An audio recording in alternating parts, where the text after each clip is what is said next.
trong số mấy cái làm ngay mà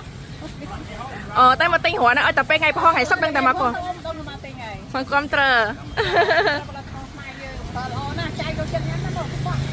จ้ายังได้สวัสดิภาพมองนะน้องจ้า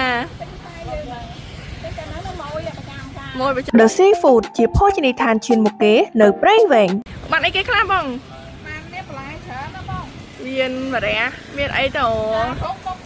bạn ấy cáiខ្លះអម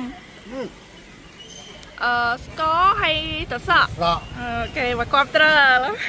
អរគុណច្រើនអម រៀងរាល់ថ្ងៃប្រហ័សនិងថ្ងៃសុក្របងប្អូនអាច enjoy មកផ្សារផលិតផលខ្មែរបានគឺនៅមុខមន្ទីរវប្បធម៌និងវិចិត្រសិល្បៈក្រុងព្រៃវែងខេត្តព្រៃវែងដែលមានលក់ជាមួយនឹងបន្លែជាច្រើនមុខមានស្ពៃ